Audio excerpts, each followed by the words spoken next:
À la une, le stade sportif du quartier de la Crique à Cayenne fait peau neuve. 10 ans après les premiers projets, la commune a officialisé ce matin la réhabilitation de ce lieu de vie crucial pour la jeunesse. Fin des travaux prévus d'ici la fin de l'année.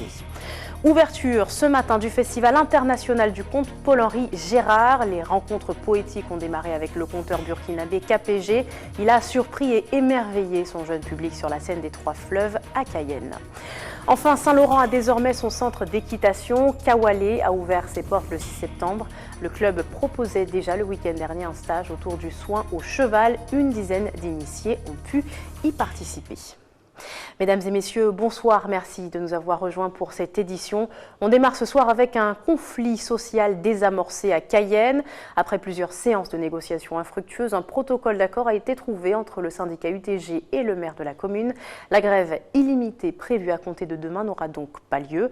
Les agents dénonçaient de nombreux facteurs de malaise dans leur travail et réclamaient des mesures urgentes. On écoute les précisions de Marie-Laure Finera-Hort au micro de Jonathan Lariot. Lundi, nous avons eu la deuxième réunion suite au dépôt de préavis de grève. Nous n'étions pas tombés d'accord. Enfin, pour eux, moi j'avais répondu à tous les points de revendication. Ils ont demandé à me rencontrer ce matin à 8 h, c'est ce que j'ai fait. Et nous nous sommes mis d'accord sur 3 points particuliers. Le régime indemnitaire, la titularisation des agents, la convention du local qui leur est mis à disposition par la ville. Alors c'est-à-dire qu'on se rencontre régulièrement, il y a un élu délégué au dialogue social qui les rencontre régulièrement, mais je pense qu'il y avait des réponses qu'ils n'avaient pas obtenues. Donc c'est pour ça que je dis oui, mais en même temps c'était des points qu'on pouvait régler avec moi directement. Et je pense que logiquement il n'y aura pas de grève demain matin. À Cayenne, toujours, la réhabilitation du stade sportif du village chinois est en route. 10 ans après ses premiers projets, la commune a lancé ce matin les travaux pour une remise à neuf complète de ce lieu central de la vie sportive et culturelle du quartier. Tout devrait être achevé d'ici la fin de l'année. Jonathan Lariot. 6 ans, une attente relativement longue pour les habitants du quartier de la Crique. Mais aujourd'hui, c'est chose faite. Les travaux de réhabilitation du terrain de sport au village chinois ont débuté ce matin. Normalement, il y a des aires partout dans toute la ville. Voilà, c'est essentiel qu'il y a dans chaque quartier un petit terrain qui rassemble un petit peu les jeunes. C'est quand même l'endroit où les jeunes se rassemblent autour du basket, autour des activités sportives comme ça, libres, sans parler des clubs. Avec un coût de 24 000 €, le terrain devra permettre la pratique de différents sports, le basket, le volleyball ainsi que le handball. Véritable point de rencontre dans le quartier, ces travaux représentent un bonus non négligeable pour le travail des associations. C'est surtout essentiel d'avoir un maximum d'équipements publics dans les quartiers. Donc il y a déjà la maison de quartier qui a été inaugurée il y a quelques années, ce terrain de foot, et puis bientôt il y aura la place commerçante du village chinois. Ce sont des points communs en fait, des éléments de cohésion. Plus tard on se souvient qu'on a joué avec tel camarade sur ce terrain. Avant qu'il y ait des différences qui se fassent jour avec l'adolescence et compagnie, donc c'est très important. Les travaux devraient durer aux alentours de 2 mois, mais la régie de quartier de la ville devrait tenter de tout mettre en œuvre pour permettre un terrain opérationnel pour les fêtes de fin d'année. Il était notre invité hier. KPG a ouvert le Festival international du conte Paul-Henri Gérard aux Trois Fleuves ce matin. Devant un parterre de jeunes curieux, le conteur a fait vivre ses histoires peuplées de hyènes trop gourmandes et de serpents mangeurs d'enfants. 1 heure de prestations rythmée au son du kora et de chants traditionnels entonnés en chœur par toute l'audience. Ayodeli Germa. Un coin de scène en guise de place du village, des enfants qui chantent et dansent. Et la sorcière qui déteste ses enfants trop joyeux.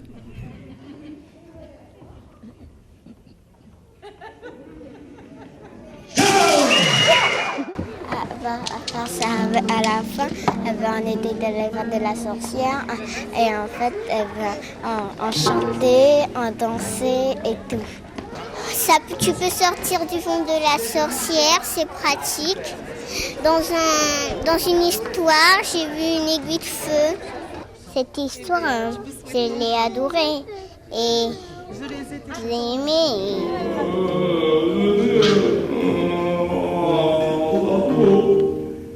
Et le serpent Laval. Un conte interactif pour intégrer le public dans son histoire. Une des techniques de récit qui ont mené ce conteur burkinabé en Scandinavie, au Canada, dans une trentaine de pays à travers le monde. Moi, c'est un honneur pour moi de partager ma culture, ma façon de voir le conte avec le public guyanais. De toutes les façons, ce sont les mêmes peuples, ce sont les mêmes histoires, sauf que c'est le paysage qui diffère. Nous venons d'un pays où c'est la savane et ici c'est la forêt, donc on raconte les histoires de la savane à ceux qui vivent dans la forêt.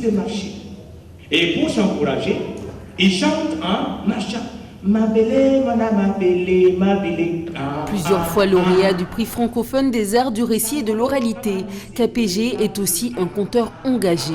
En 2007, il fonde un centre culturel dans un village au nord du Burkina Faso. J'ai eu un prix du développement éducatif des enfants en pays scandinave, c'était au Danemark, à Viborg, décerné par la ville de Viborg.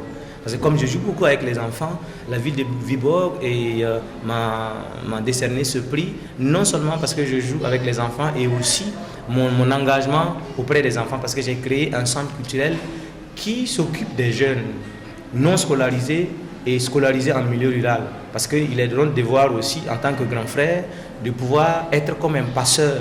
Nous faisons en sorte que les enfants qui ne sont pas scolarisés puissent aussi vivre leurs rêves. KPG poursuit ses récits oniriques ce soir à 20h à l'Ancre. 3 autres conteurs de Côte d'Ivoire et des Antilles tiendront le public en haleine. Comment s'occuper d'un cheval? C'était le thème du stage proposé le week-end dernier à Kawalé. Ouvert depuis le 6 septembre, le nouveau centre équestre de Saint-Laurent a lancé diverses activités. Avec cette première rencontre, une dizaine d'initiés ont pu parfaire leur connaissance des équidés avec des professionnels. Elsa Gonzalez. Retour de balade pour ces 4 stagiaires. Du cours théorique ce matin à la pratique cet après-midi. Le but de ce stage est de connaître son cheval et de savoir en prendre soin. On vient de travailler pendant plus de 2 heures avec, plus une balade. Donc du coup, ce qu'on essaie de faire, c'est en prendre soin, bien nettoyer, enlever, vérifier les tendons du cheval, vérifier que c'est pas un petit peu gonflé, vérifier qu'il n'y a pas de molette. Et puis après, bien nettoyer les passages de sangle, tous les endroits où il y avait des harnais. Le soin et l'entretien sont des aspects très importants de ce sport qu'est l'équitation. Il ne s'agit pas juste de savoir monter à cheval et sauter des obstacles, mais également de pouvoir repérer les symptômes de fatigue et de pathologie chez l'animal. Pour cela, le club a fait appel à un vétérinaire. Concrètement, on a essayé de rappeler un petit peu les constantes physiologiques du cheval, discuter un petit peu de ce que les gens pouvaient voir pour connaître un peu la santé de leur cheval. On a discuté de quelques pathologies qui paraissaient importantes parce que le cheval a des pathologies très spéciales. Et ensuite, on a parlé de la biomécanique qui est quand même l'atout sportif du cheval et qui permet d'en exploiter, que ce soit l'obstacle ou au dressage, sa force. Après la théorie, place à la pratique. Que ce soit au trot, au galop ou encore au pas, l'exercice est de faire travailler tant le cavalier que la monture. On a des stagiaires aussi bien débutants que des stagiaires qui sont cavaliers depuis très longtemps. Et donc à cheval, à leur niveau respectif et avec des chevaux de leur niveau aussi, puisque le club nous permet justement de choisir le cheval adapté à chaque cavalier. On a pu travailler donc, un trot actif où le cheval engage des postérieurs pour tendre sa ligne du dessus. Avec 16 équidés et 40 licenciés, chacun peut trouver étrier à son pied. Cours et stages sont ouverts à tous à partir de l'âge de 6 ans. La Guadeloupe a été placée en vigilance jaune pour fortes pluies et orages. Nous vous en parlions hier des maquillages les plus effrayants d'Halloween. Il est aussi question ce soir de changement d'apparence, mais dans un tout autre genre.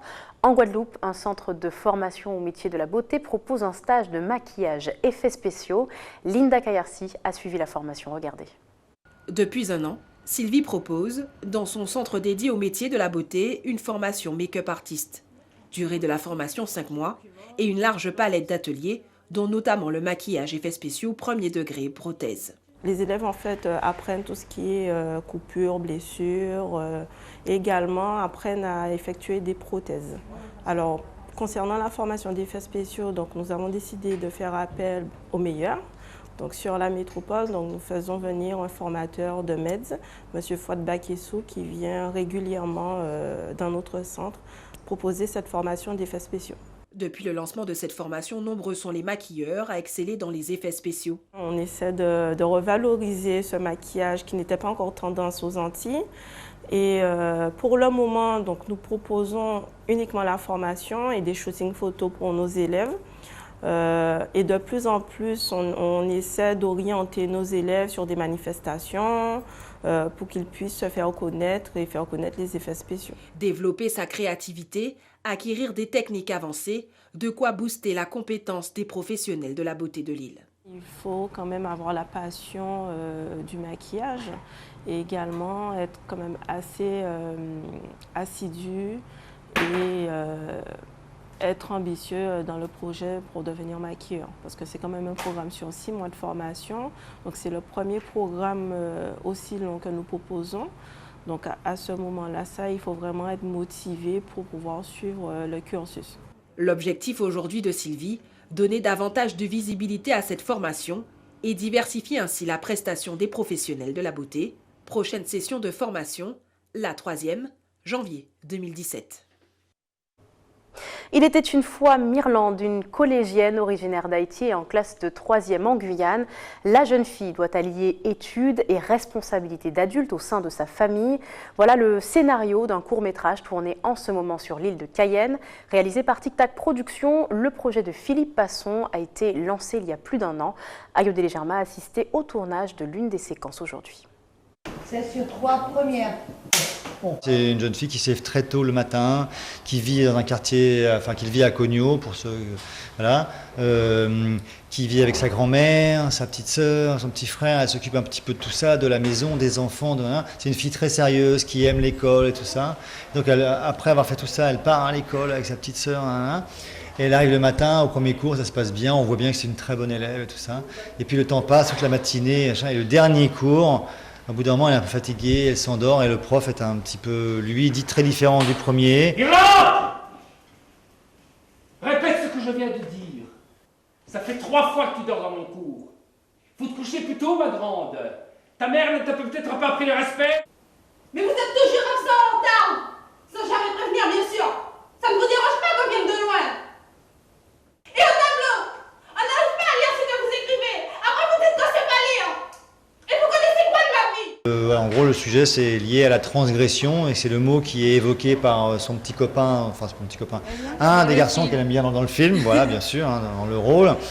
On parle de transgression, de transgresser les règles, de se disputer avec les adultes, tout ça, et en gros, c'est ce qui lui arrive, alors que c'est pas du tout son état normal au quotidien. Heureusement que j'ai Philippe à mes côtés, il est très patient, il me donne beaucoup d'indications, des explications, il m'aide beaucoup, alors du coup, je suis très bien accompagnée et voilà, au final, ça le fait. Non, il faut dire aussi, en dehors des conseils que je lui donne, c'est qu'elle est très à l'écoute. J'ai dû faire 3 castings pour la trouver. Et elle est très réceptive. Elle est très elle est concentrée, elle est réceptive. Et ça veut dire, quand je lui donne une contre-indication, elle est là et c'est bon, quoi. Et donc, c'est aussi pour ça que ça fonctionne. Direction à présent les Antilles. La région est particulièrement touchée par d'importantes intempéries depuis hier. La nuit aura été courte pour certains Guadeloupéens, notamment pour ceux qui vivent à proximité de cours d'eau. Ils ont dû garder un œil sur le niveau des rivières. Si les pluies ont été plutôt modérées dans l'agglomération pointoise, le risque de débordement des rivières est bien réel dans certaines zones. Reportage Nathalie Dinan et Patrick Curie. La Guadeloupe a été placée en vigilance jaune pour fortes pluies et orages. Dans certaines communes où Météo France annonçait de fortes précipitations et appelait à la plus grande prudence aux abords des cours d'eau, les habitants ont eu la bonne surprise. Bon matin, là, ils descendent, mais ils pas portant l'eau de l'eau, parce qu'ils descendent dimanche. Et nous, on a habité la veille. Mais, alors, on a habité mort, mais pourtant, on est mort. Tout le monde est mort. Mais c'est même dans la rivière là, il est pourtant négatif. À chaque annonce du mauvais temps, les Bouillantais restent tout de même vigilants et surveillent le niveau de l'eau. J'ai déjà perdu ma maison une première fois, une fois dans la rivière. Là, j'habite dans une autre maison maintenant. J'étais plus près de la rivière. C'était pour Marilyn, la rivière a monté pendant, disons 2 mètres, 2,50 mètres. Ah ouais, donc ça a failli toucher le pont. Depuis la tempête Marilyn, les habitants n'ont pas eu à subir de montée des eaux due à de gros phénomènes marqués par de fortes pluies. On nettoie, quand c'est roche là, c'est là qu'il a fait plus de dégâts. Alors c'est plutôt bise pour mettre à côté et puis pas faire trop de dégâts. Mais l'aide l'eau là, il nous wash en dedans, il a wash à ralenti et il a payé en faveur parce que comme ça on rivière passe en plein bourbion là, en plein midi là, depuis il pétait, il débordait, il a nayé toute case qui est à côté. Cette rivière là, c'est pas une seule rivière, il y a plusieurs rivières qui rejoignent à côté de nous. Donc il y a la rivière de la forêt, il y a la petite rivière, il y a la rivière Bois Malaisé. Quand il y a beaucoup d'eau, ça nous impressionne, quoi. Et à ce moment-là, si pendant la nuit on dort pas, on surveille la rivière. Ouais. Car dimanche dernier, la rivière est sortie de son lit. Ouais, c'était assez impressionnant quand même, puisque malgré que c'était même pas un cyclone, je trouve que c'est monté assez haut quand même. Donc j'imagine que s'il y avait un cyclone, l'eau peut-être serait montée plus haut. Il y a 10 ans, la rivière a démonté le pont et il y avait un grand trou. Et les voitures ne pouvaient pas passer sur le pont. Et ils ont dû mettre une échelle pour que les gens puissent passer. Une expérience traumatisante que ses habitants ne veulent pas revivre, mais la nature est seul maître. Qui la met la rivière là, au fond, on habite à côté. Mais quand on place ça, il n'y a pas besoin de monde, il n'y a pas besoin d'employer monde, mais quand on avait tout ouvrier, tout le monde là, et il prend place ça. Et bien quand la rivière là, il place ça, il prend place ça à l'aise. Bien heureusement, il n'y a pas eu de gros dégâts jusqu'à maintenant, à part quelques arbres et arbustes arrachés qui obstruent l'embouchure. Les services techniques devront les dégager au plus vite pour laisser libre cours à la rivière. La Martinique est également placée en vigilance jaune pour fortes pluies et orages. Les précipitations ont causé beaucoup de dégâts, notamment dans le Nord Caraïbe. Malgré une accalmie en milieu de journée, les ravines et rivières sont en crue. Certaines chaussées ont même explosé sous la pression de l'eau. Les communes de Saint-Pierre et du Prêcheur sont particulièrement touchées. Guillaume Bacoul et Loïc Régis. Le Prêcheur, victime des eaux en furie. Recueillies au petit matin par des riverains, les images de crues sont impressionnantes. Si les coulées de boue, de branchages et de gravats n'ont pas fait de victimes, ce riverain en a été quitte pour la frayeur de sa vie. Je voulais traverser. Je pensais que c'était pas plus profond que ça. Et puis en arrivant, je suis bloqué sur une grosse pierre qui était au milieu de la rivière. Et puis l'eau arrive sur moi d'un seul coup. Et puis à ce moment-là, je ne pouvais pas me déplacer, je ne pouvais rien faire. Alors l'eau passe par-dessus de la voiture. Mon fils était avec moi là, donc il a fait. Je lui ai dit de sortir de la voiture et puis moi aussi je suis sorti aussi par sa porte. Et puis on a pu échapper quoi. C'est le nom qu'on peut donner à ça. C'est miraculeux quoi. Dans le bourg, les stigmates des crues de la nuit et du petit matin sont omniprésents. À chaque carrefour, ça coulait de boue, au grand désespoir des Préchotins qui pointent du doigt l'érosion des sols. La rivière des Pères, depuis la pluie a tombé, nous ne pouvons pas aller en cité à Kiperinel. Nous avons un gros problème et puis c'est carrière. Qui veut dire que ces mécaniques doivent prendre sable, péter la montagne. Et il n'y a pas qu'à faire en sortie d'eau. Qui veut dire que depuis la pluie tombée, toute la ravine va descendre et puis nous tous bloqués là. Inquiétude, mais aussi lassitude commence à s'installer chez une population du Nord Caraïbe, tributaire d'un réseau routier vétuste. C'est quand même dangereux. C'est quand même dangereux puisqu'à n'importe quel moment, ça peut redescendre à n'importe quel moment. Donc, et quand on passe, il faut bien regarder avant de traverser. Tous nos enfants, donc on est obligé de faire le plein à la maison. Comme ça, si on est bloqué, donc on est resté là, mais on reste à la maison. Nous attendons des politiciens faire un bagaille pour nous sortir là. Car à quelques kilomètres de là, rue Bouillet à Saint-Pierre, équipe technique de la CTM et Christian Raffa doivent faire face à la vindicte de quelques administrés. Voilà. Après la houle, moi, ils m'ont déblayé 5 mètres sur 2 mètres de hauteur des jeunes. C'est pas à eux de le faire. Déjà abîmée après le passage de Mathieu, cette portion de chaussée s'est littéralement soulevée sous la pression des éléments. Il y avait de l'eau toute la nuit là. Ce matin, c'était une rivière. Moi, j'ai eu de la flotte partout et je suis fatiguée. C'est peut-être pour ça que je suis désagréable. Et je suis énervée parce que j'ai eu beaucoup d'eau. Voilà. Monsieur le maire est là, donc je voudrais que quand il y a quelque chose, il y ait au moins des employés municipaux qui passent, même si ce n'est pas livré soi-disant de l'autre côté, qui viennent nous voir. Mais vous aviez et nous aider. Vous aviez 2 adjoints. J'ai téléphoné. Une déviation a dû être mise en place. Casse-tête en perspective sur un réseau déjà encombré par le passage de nombreux poids lourds. Là, la circulation va être interdite aux poids lourds et aux autobus parce que la déviation que constitue le boulevard du Front de Mer, le boulevard Saint-Léger-Lalin, qui est encore en chantier d'ailleurs, qui n'est pas livré à la municipalité, ne peut pas supporter ce type de circulation. Les angles d'accès et de sortie n'autorisent pas la circulation des poids lourds. Donc nous allons devoir prendre un arrêté qui est en train d'être rédigé de façon à interdire à ce type de véhicule la circulation sur la rue Bouillet. Et en milieu de journée, la circulation avait été rétablie rue Bouillet, en tout cas pour les particuliers. Mais jusqu'à quand? Aux prêcheurs comme à Saint-Pierre, on guette désormais avec attention les signes du ciel.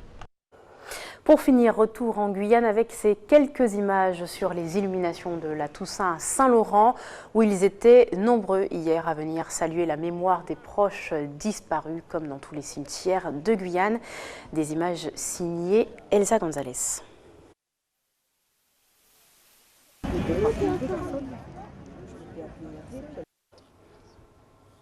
Ainsi s'achève cette édition. Avant de se quitter, je vous rappelle les principaux titres. Le stade sportif du quartier de la Crique à Cayenne fait peau neuve. 10 ans après les premiers projets, la commune a officialisé ce matin la réhabilitation de ce lieu de vie crucial pour la jeunesse. Fin des travaux prévus d'ici la fin de l'année. Ouverture ce matin du Festival international du conte Paul-Henri Gérard. Les rencontres poétiques ont démarré avec le conteur burkinabé KPG. Il a surpris et su émerveiller le jeune public sur la scène des Trois Fleuves à Cayenne. Enfin, à Saint-Laurent a déjà son centre d'équitation. Kawalé a ouvert ses portes le 6 septembre. Le club proposait déjà le week-end dernier un stage autour du soin au cheval. Une dizaine d'initiés ont pu y participer. Merci de nous avoir suivis. Ne bougez pas, dans un instant le journal de TF1, puis la suite de vos programmes sur ATV Guyane. Très bonne soirée à vous.